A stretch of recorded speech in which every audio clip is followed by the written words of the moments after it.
Hey guys, tonight we trudge into the dusty, star-draped world of the ancient silk routes, following the scent of warm grain and wood smoke. And, if you can believe it, the surprisingly cozy trail of millet beer. You're standing outside a caravanserai, that classic Silk Road roadside inn, where the walls are thick enough to keep out bandits, sandstorms, and most of your bad decisions. The air is cool now, because the desert has finally decided to stop roasting you alive for the day. Somewhere in the courtyard, a camel is making that offended gargling sound they always make, like you personally insulted its entire family. And you're tired, like ancient traveler tired. The kind of tired where your bones feel like they've been politely replaced with dry twigs. But good news, someone is brewing. There's a smell drifting out of a corner room near the kitchens. Sweet, nutty, almost like porridge left too long on the fire. You probably won't survive this journey if you don't learn quickly how to make friends, how to trade, and how to accept beverages you don't fully understand. So, before you get comfortable, take a moment to like the video and subscribe, but only if you genuinely enjoy what I do here.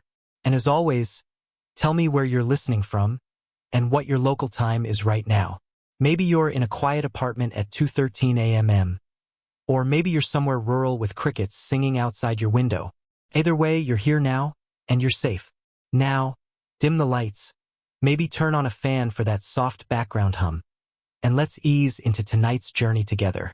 You step into the caravanserai courtyard, and immediately you understand why this place exists. It's not glamorous, it's not luxurious, but it is solid. The walls are tall and baked hard by the sun.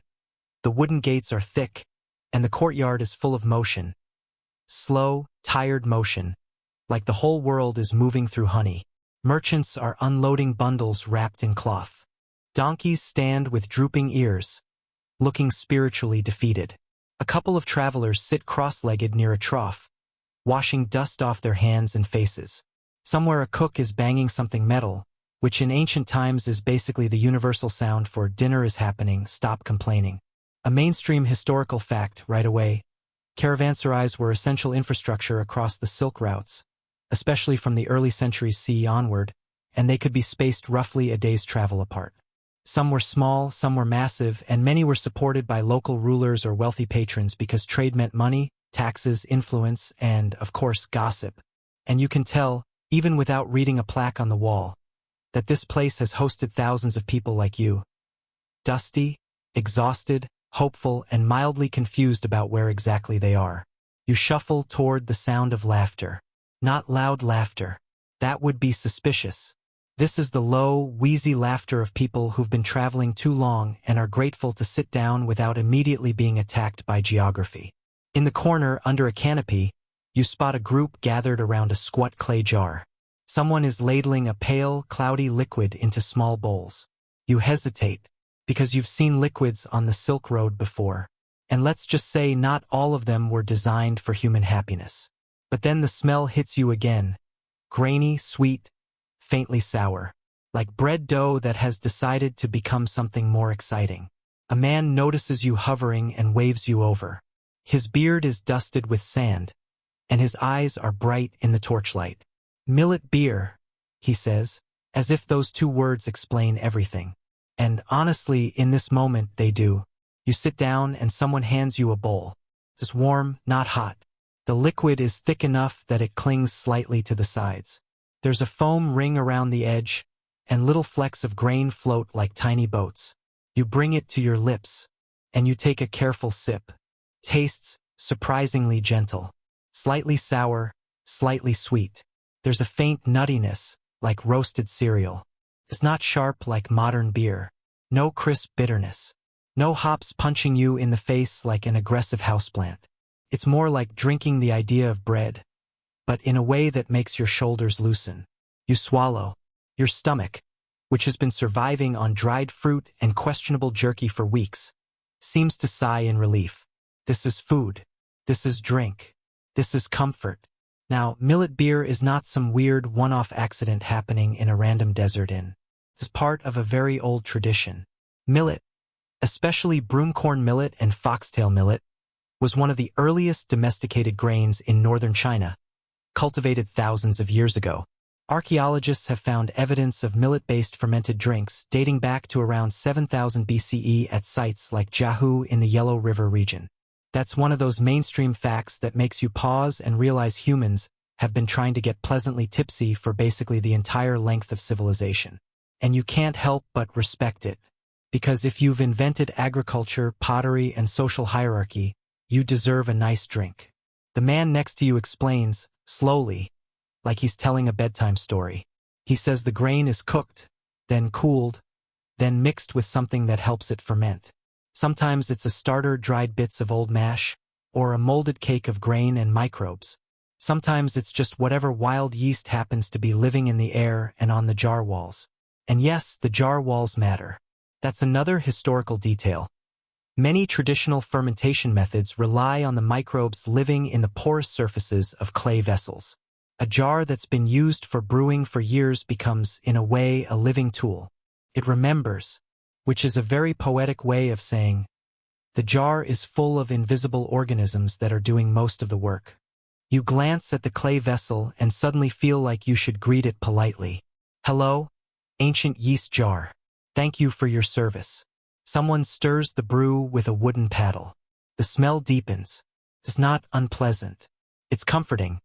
Like standing near a bakery at night when everything is quiet and the ovens are still warm. Around you, the courtyard hums with trade. Silk merchants from the east, spice traders from the south, men carrying sacks of dried grapes, lumps of resin, bundles of wool. There are languages you recognize and languages you don't. There are faces from different regions, different skin tones, different hairstyles, different clothing cuts. And in the middle of all this movement, this intersection of continents, everyone is doing the same thing. Sitting down and drinking grain. This is one of the quietly beautiful things about fermented beverages. They show up everywhere. They're local, they're practical, they're social. Millet beer, especially, is a kind of traveler's drink. Millet is hardy. It grows in poor soils. It survives drought. It matures quickly. If wheat is the pampered noble grain, millet is the tough little peasant grain that shows up to work early and doesn't complain. And because it's small and easy to store, it travels well. The brewer, if you can call him that, though he probably just thinks of himself as the guy who makes the drink, leans in and tells you something that sounds almost like a secret. In some villages, he says, they chew the grain first. You freeze. You blink. You look at your bowl. He nods solemnly, as if confirming your worst fears. This is one of those quirky tidbits that is both true in some contexts and also the kind of fact you wish you could unknow. In certain ancient brewing traditions, including some in East Asia and the Americas, people used saliva enzymes to break down starches into sugars for fermentation. Chewing grain and spitting it into a communal pot sounds disgusting to modern ears, but it's basically a biological method of malting. Historians still argue whether this practice was widespread along the Silk Route specifically, or whether it was more localized and later exaggerated by travelers' stories. But the idea exists, and once you've heard it, it's hard to sip your drink without imagining someone's dedicated chewing efforts. You take another sip anyway, because you're on the Silk Road, and your standards have adjusted dramatically. The brewer laughs softly, and you realize he's messing with you a little. Gentle humor, a small joke, a reminder that even in ancient times, people enjoyed watching newcomers squirm. You glance around and notice that not everyone is drinking the same thing. Some bowls are darker. Some are lighter. Some people add honey. Some stir in herbs. One traveler sprinkles something that looks like crushed dried fruit. The Silk Routes aren't a single road, of course. That's another important fact. They're a network, multiple routes that shift with politics, weather, war, and trade demand. The term Silk Road itself is a modern invention, coined in the 19th century by a German geographer, Ferdinand von Richthofen. The ancient travelers didn't call it that. They just called it the road, the long road, the road that eats your feet. And along that road, drinks like this change. Millet beer brewed in a northern Chinese village might taste different from millet beer brewed in a Sogdian town, or in a highland camp, or in a desert oasis. The microbes change. The water changes. The grain variety changes. The additives change.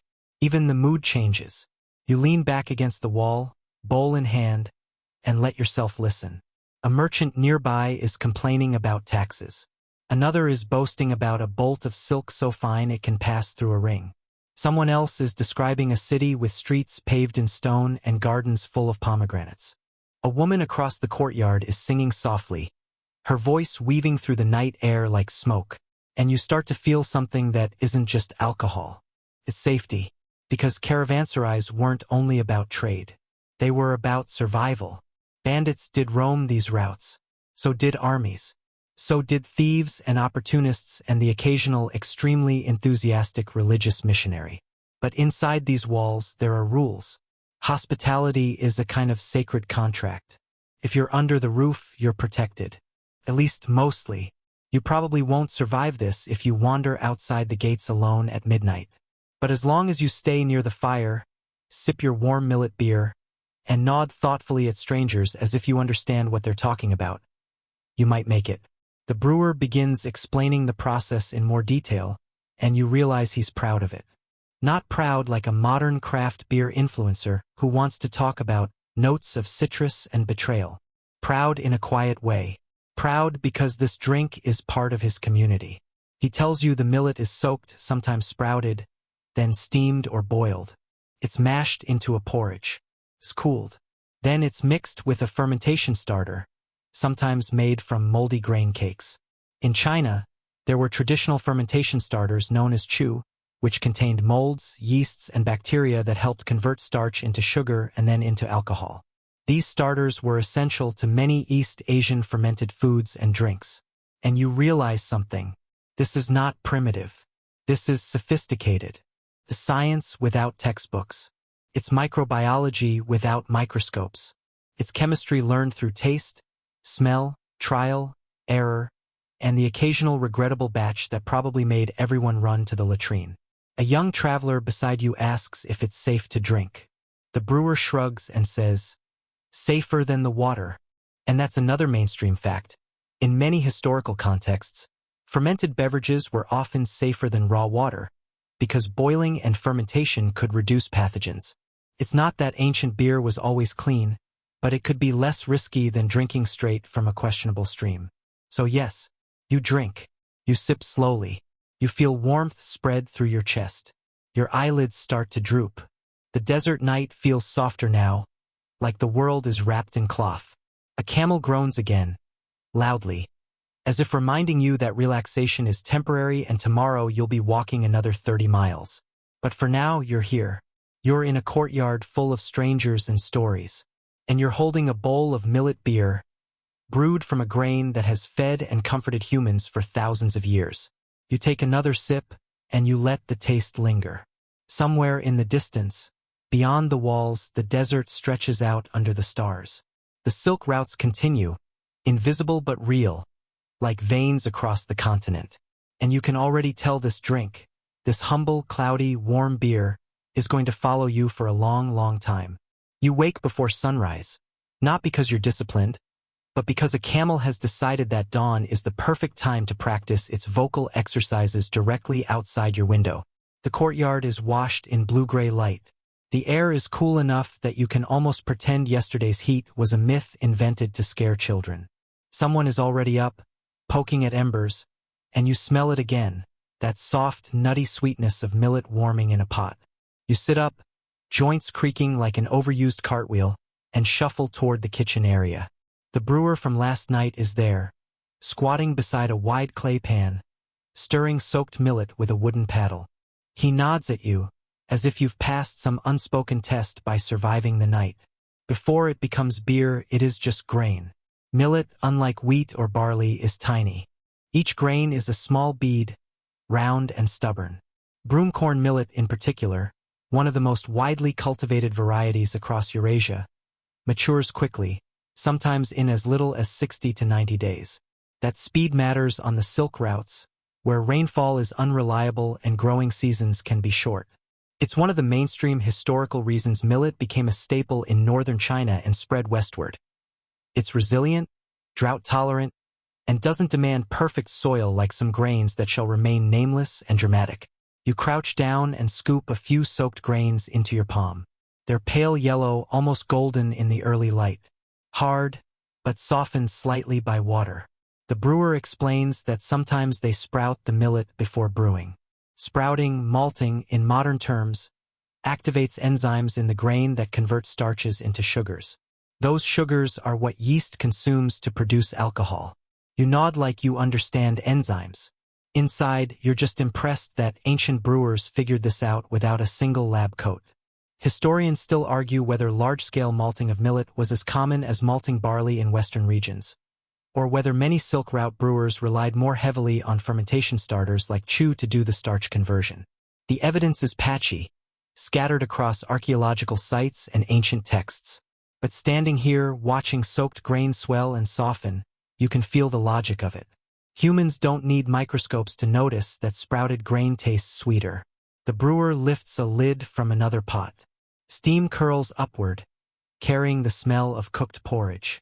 He's steamed a batch of millet until it's soft and sticky. When he presses it between his fingers, it smears. You lean closer. It smells like breakfast.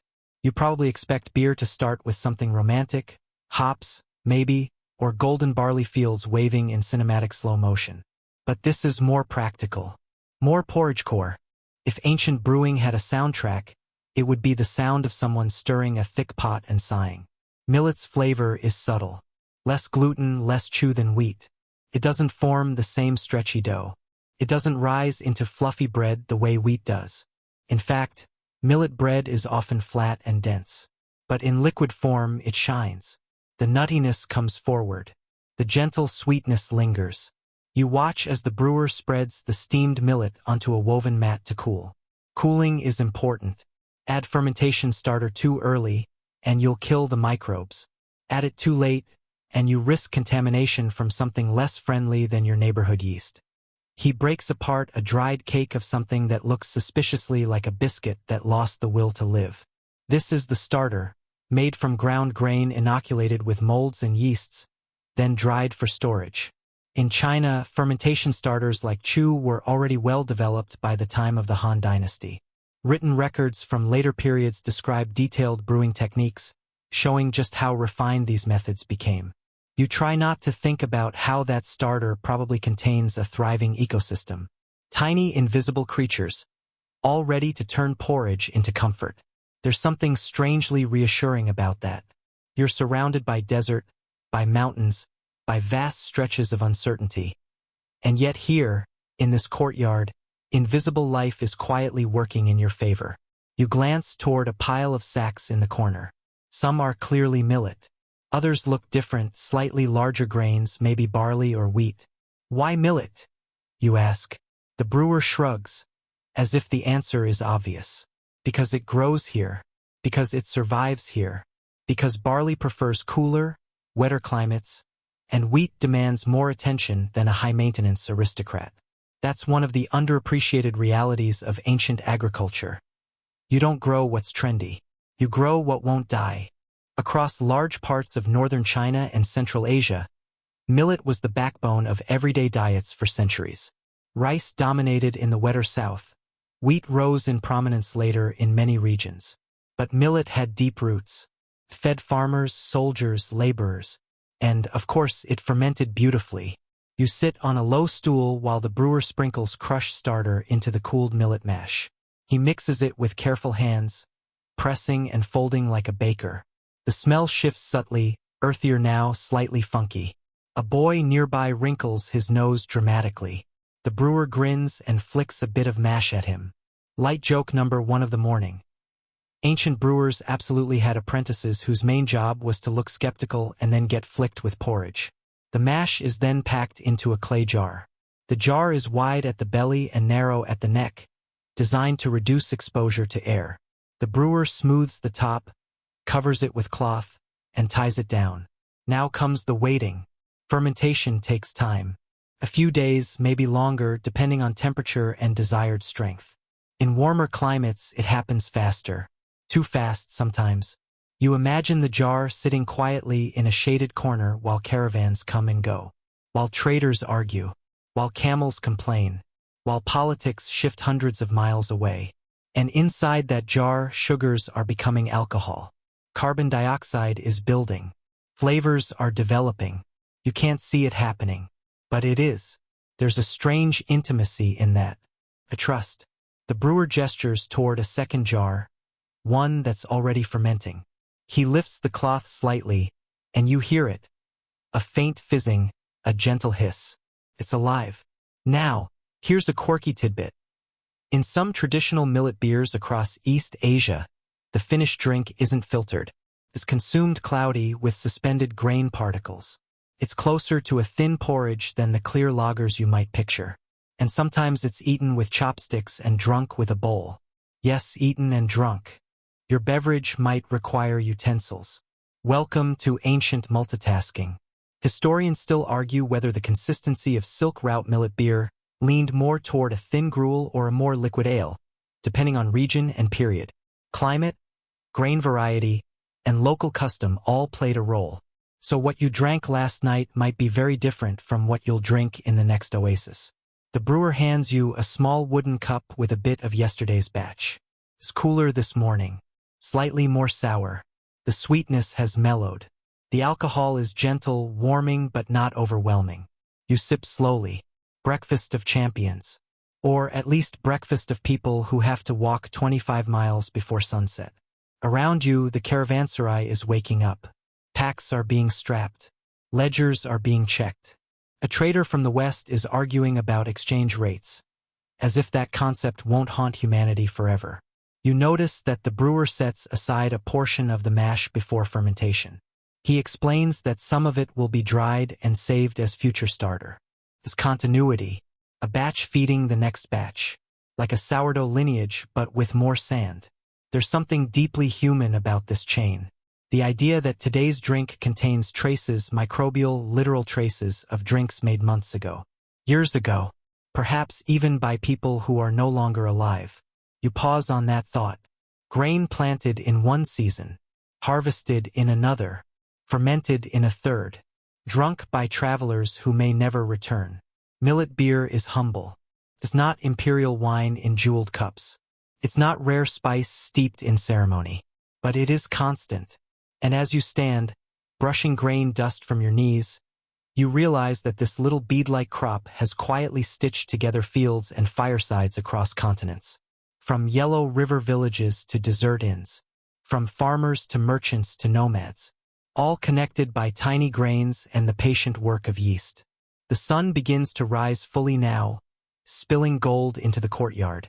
The gates creak open. The road calls again. You take one last sip from your wooden cup and hand it back. The brewer nods.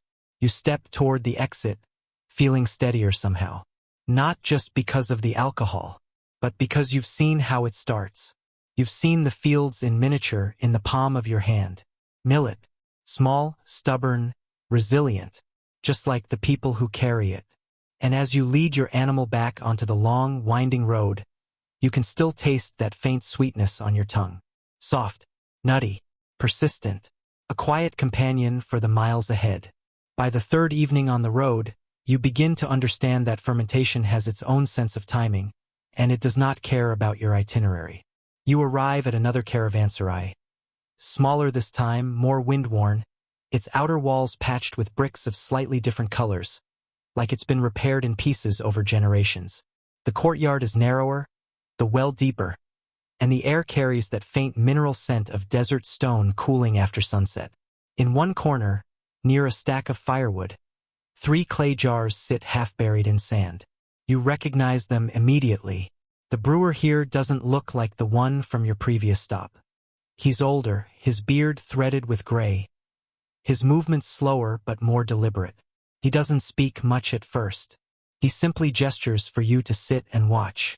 And you do. Because brewing millet beer, you're realizing, is not dramatic.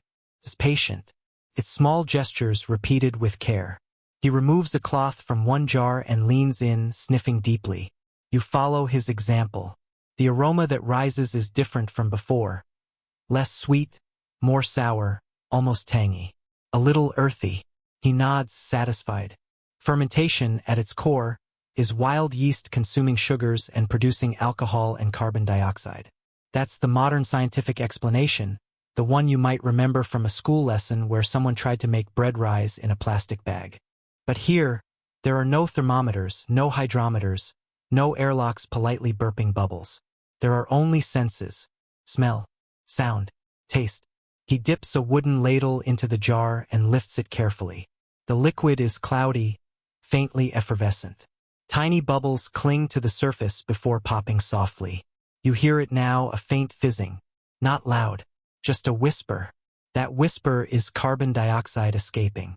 You're witnessing microbiology without a microscope, chemistry without equations.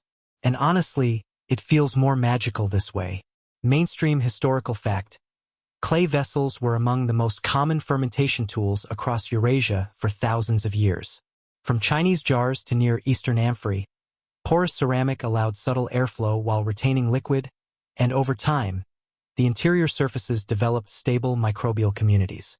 Some archaeologists argue that these microbial house cultures may have shaped regional flavor profiles long before anyone understood why.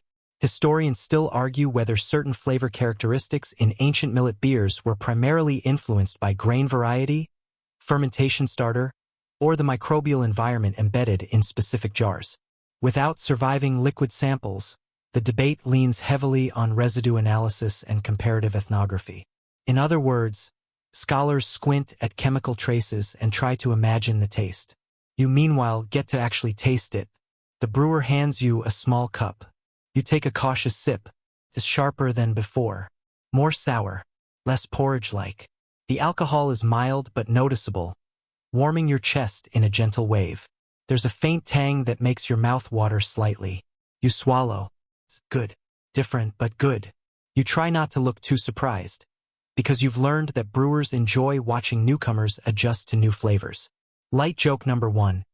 Ancient hospitality often includes a silent challenge. Pretend you like it or we'll all stare at you. The brewer sits across from you and taps the jar's side thoughtfully. He explains, through gestures and a few shared trade words, that fermentation time changes everything. A shorter fermentation produces a sweeter, thicker drink. A longer one yields more alcohol and more sourness. Temperature matters too. In summer, the jars ferment faster. In winter, slower. Sometimes too slow. You glance at the jars half buried in sand. The sand isn't random. It insulates. It stabilizes temperature. In hot climates, partially burying fermentation vessels helps prevent overheating. That's not written in a manual. It's learned through ruined batches and disappointed drinkers. He lifts the lid of another jar, younger in its process. The mash inside is thicker, almost like oatmeal. He presses his finger gently into it and brings it to his tongue. He closes his eyes. You try to imitate the gesture when he offers you some. It's sweet, not sugary like modern soda, but softly sweet. The starches are breaking down. The transformation has begun. Quirky tidbit. In some traditional East Asian brewing methods, fermentation involves a dual process. Molds first convert starch into fermentable sugars, then yeasts convert sugars into alcohol. This parallel fermentation is more complex than the single-step malting common in many Western beers. It's like hosting two invisible dinner guests who politely coordinate without ever introducing themselves. And somehow, ancient brewers mastered this coordination without naming a single microbe. You look at the jars again and realize that each one represents a timeline. Yesterday's grain, today's bubbles, tomorrow's drink. And because these caravanserais host travelers constantly, the brewing schedule must align with